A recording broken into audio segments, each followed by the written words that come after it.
प्रधानमंत्री जी ऑस्ट्रेलिया जाते हैं और जादू से State Bank of India $1 billion loan Adani ji को ऑफर कर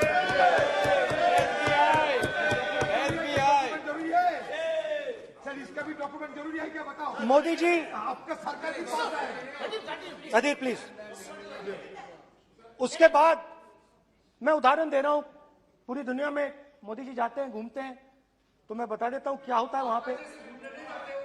बांग्लादेश में गए, हाँ काम पे ही जा रहे हैं, वही तो बोल रहा हूं, काम पे जा रहे हैं। बांग्लादेश जाते हैं,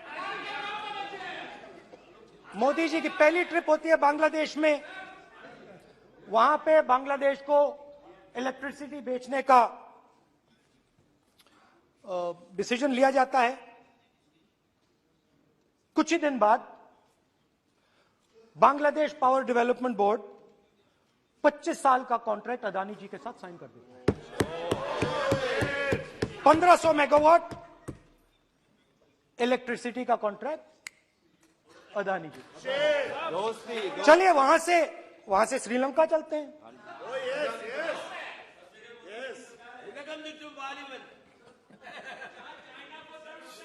जून 2022 में Chairman of Sri Lanka's Ceylon Electricity Board, MMC Fernando, informed a parliamentary committee in Sri Lanka in open hearing that he was told by President Rajapaksa that PM Modi pressured him to give the wind power project directly to Mr. Adani.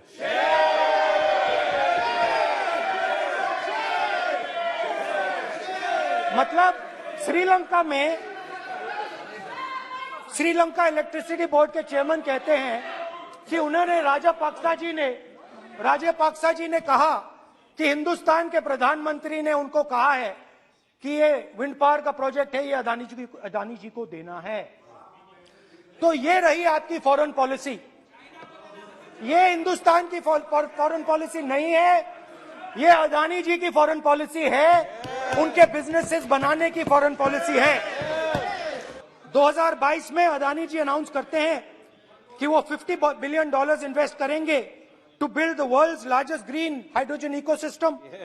और इस budget में BJP की सरकार निर्मला सीतारमण जी कहती हैं हम green hydrogen के लिए बहुत ह्यूज इंसेंटिव्स देंगे, 19,700 करोड़ रुपए हम ग्रीन हाइड्रोजन के लिए देंगे, मतलब अदानी जी को देंगे। बजट में अदानी जी के लिए 50 नए airport, coastal shipping, horticulture, grain storage, ये सब काम आप कर रहे हैं। तो मेरे सिर्फ कल प्रधानमंत्री जी कल भाषण देंगे, मेरे उनसे 2-3 छोटे से सवाल हैं। मेरा प्रधानमंत्री जी से 2-3 सवाल हैं।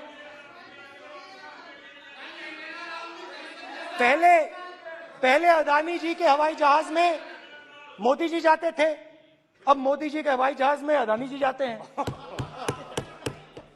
पहले लोकल मामला था, फिर नेशनल मामला हो गया, उसके बाद इंटरनेशनल मामला हो गया।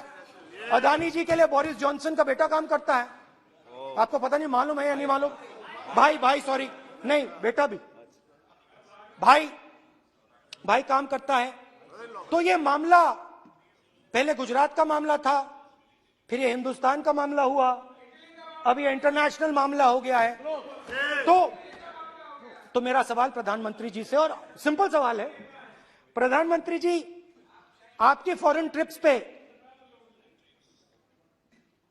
अदानी जी और आप कितनी बार एक साथ गए? अदानी जी, how many times did you travel together with Adani ji?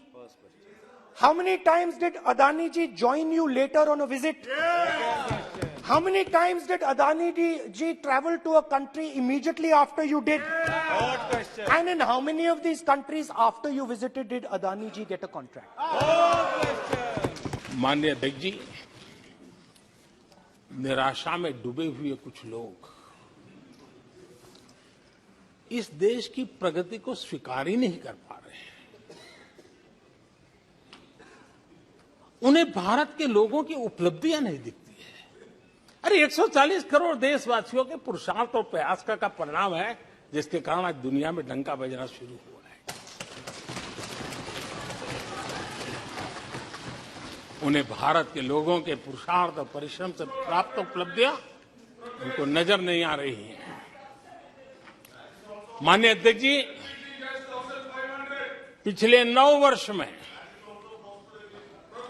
Bharat में 90,000 स्टार्टअप्स, और आज स्टार्टअप की दुनिया में हम दुनिया में तीसरे नंबर पर पहुंच गए। एक बहुत बड़ा स्टार्टअप इकोसिस्टम आज देश के टायर 2, टायर 3 सिटीज में भी पहुंच चुका है। हिंदुस्तान के हर कोने में पहुंचा है।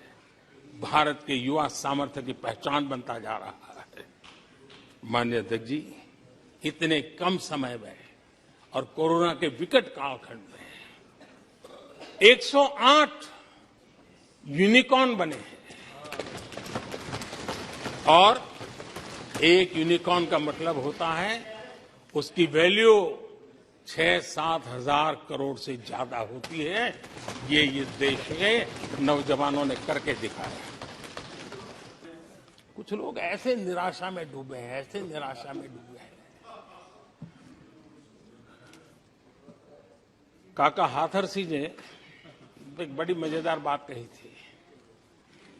काका हाथरसी ने कहा था, आगा पीछा देखकर क्यों होते गमगीन, जैसी जिसकी भावना वैसा दिखे सीन।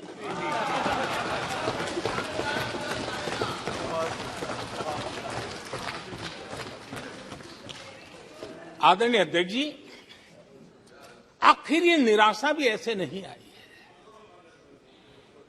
इसके पीछे कारण है। एक तो जनता का हुक्म, बार बार हुक्म, लेकिन साथ साथ इस निराशा के पीछे जो अंतर मन में पड़ी हुई चीज है, जो चैन से सोने नहीं देती है, और क्या है? पिछले 10 साल में 2014 के पहले 2004 से 14 भारत की अर्थव्यवस्था खस्ता हाल हो गई। निराशा नहीं होगी तो क्या होगा? माननीय अध्यक्ष जी, एक बार जंगल में 2 नौजवान शिकार करने के लिए गए, और वो गाड़ी में अपनी बंदूक नीचे उतार करके थोड़ा टहलने लगे। उन्होंने सोचा कि थोड़ा अभी आगे चलना है तो थोड़ा जरा हाथ पैर ठीक कर ले, लेकिन गए थे तो बाघ का शिकार करने के लिए, और उन्होंने देखा आगे जाएंगे तो बाघ मिलेगा। लेकिन हुआ ये कि वहीं पर बाघ दिखाई दिया। अभी नीचे उतरे थे, अपनी गाड़ी में बंदूक वहीं पड़ी थी। बाघ दिखा, अब करे क्या? तो उन्हें लाइसेंस दिखाया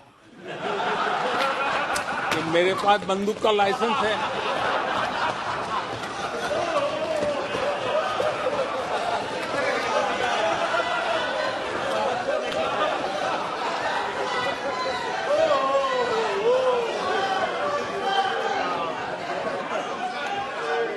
इन्होंने भी बेरोजगारी दूर करने के नाम पर एक कानून दिखाया, वो कानून बना दिया है। अरे देखो, कानून बना दिया है। ये इनके तरीके हैं, पल्ला झाड़ दिया। 4 से 14 आजादी के इतिहास में सबसे घोटालों का दशक रहा। माननीय अध्यक्ष जी, बीते वर्षों में हार्वर्ड में एक बहुत बढ़िया स्टडी हुई है, बहुत इंपॉर्टेंट स्टडी हुई है, और वो स्टडी है उसका टॉपिक क्या था मैं जरूर सदन को बताना चाहूंगा, और ये स्टडी हो चुकी है। स्टडी है the rise and decline of India's Congress party. ये स्टडी हो चुका है और मुझे विश्वास है अध्यक्ष जी, मुझे विश्वास है भविष्य में कांग्रेस की बर्बादी पर सिर्फ हार्वर्ड नहीं, बड़े बड़े विश्वविद्यालयों में अध्ययन होना ही होना है और डुबाने वाले लोगों पर भी होने वाला है। इस प्रकार के लोगों के लिए दुष्यंत कुमार ने बहुत बढ़िया बात कही और दुष्यंत कुमार ने जो कहा है बहुत फिट बैठता है। उन्होंने कहा है तुम्हारे पांव के नीचे, तुम्हारे पांव के नीचे कोई जमीन नहीं, तुम्हारे पांव के नीचे कोई जमीन नहीं। कमाल ये है कि फिर भी तुम्हें यकीन नहीं।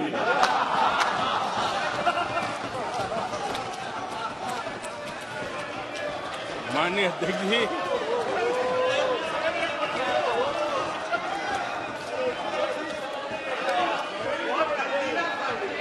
आदरणीय अध्यक्ष जी, सुनो फिर। आदरणीय अध्यक्ष जी, ये लोग बिना सर पैर की बातें करने के आदी होने के कारण उनको ये भी याद नहीं रहता है कि वो खुद का कितना कॉन्ट्राडिक्शन कहते हैं। कभी एक बात, कभी दूसरी बात, कभी एक तरफ, कभी दूसरी तरफ। हो सकता है वो आत्मचिंतन करके खुद के अंदर जो विरोधाभास है उसको भी तो ठीक करेंगे। आदरणीय अध्यक्ष जी, मोदी पे भरोसा अखबार की सुर्खियों से पैदा नहीं हुआ है। मोदी पे ये भरोसा टीवी पर चमकते चेहरों से नहीं हुआ है। जीवन खपा दिया है, पल पल खपा दी है, देश के लोगों के लिए खपा दी है, देश के उज्जवल भविष्य के लिए खपा दी है।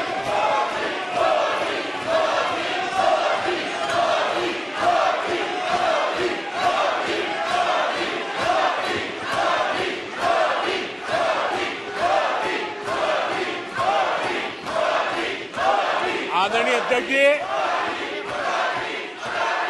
आदरणीय अध्यक्ष जी,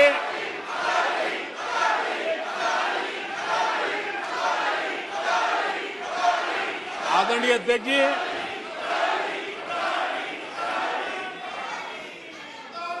जो देशवासियों का मोदी पर भरोसा है, ये इनकी समझ के दायरे से बाहर है और समझ के दायरे से भी काफी ऊपर है।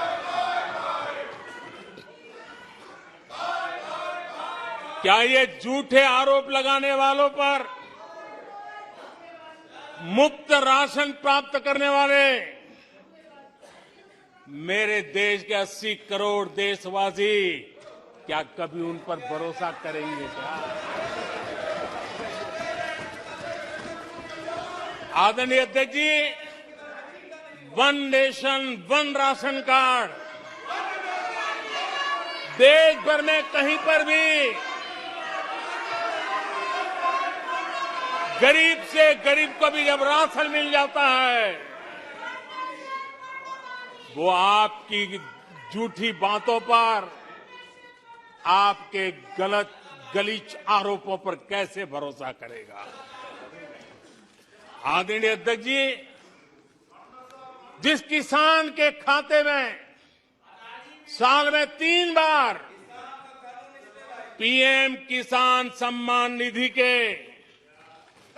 11 करोड़ किसानों के खाते में पैसा जमा होते हैं, वो आपकी गालियां, आपके झूठे आरोपों पर विश्वास कैसा करेगा। आदरणीय अध्यक्ष जी, जो कल फुटपाथ पर जिंदगी जीने के लिए मजबूर था, जो झुग्गी झोपड़ी में जिंदगी बसर करता था, ऐसे 3 करोड़ से ज्यादा लोगों को पक्के घर मिले हैं। उनको तुम्हारी ये गालियां, ये तुम्हारे झूठी बातें क्यों वो भरोसा करेगा। अध्यक्ष जी, आदरणीय अध्यक्ष जी, 9 करोड़ लोगों को मुफ्त गैस का कनेक्शन मिला है, वो आपकी झूठ को कैसे स्वीकार करेगा। 11 करोड़ बहनों को इज्जत घर मिला है, शौचालय मिला है, वो आपके झूठ को कैसे स्वीकार करेगा। आदरणीय अध्यक्ष जी, आजादी के 75 साल बीत गए, 8 करोड़ परिवारों को आज नल से जल मिला है, वो माताएं तुम्हारे झूठ को कैसे स्वीकार करेगी, तुम्हारी गलतियों को, गालियों को कैसे स्वीकार करेगी। आयुष्मान भारत योजना से 2 करोड़ परिवारों को मदद पहुंची है, जिंदगी बच गई है उनकी। मुसीबत के समय मोदी काम आया है, तुम्हारी गालियां को वो कैसे स्वीकार करेगा, कैसे स्वीकार करेगा। आदरणीय अध्यक्ष जी, आपकी गालियां, आपके आरोपों को इन कोटि आदरणीय अध्यक्ष जी, आपकी गालियों को, आपके आरोपों को इन कोटि भारतीयों से होकर के गुजरना पड़ेगा, जिनको दशकों तक मुसीबतें में जिंदगी जीने के लिए तुमने मजबूर किया। आदरणीय अध्यक्ष जी, कुछ लोग अपने लिए, अपने परिवार के लिए बहुत कुछ तबाह करने पर लगे हुए हैं, अपने लिए, अपने परिवार के लिए जी रहे हैं। मोदी तो 25 करोड़ देशवासियों के परिवार का सदस्य है।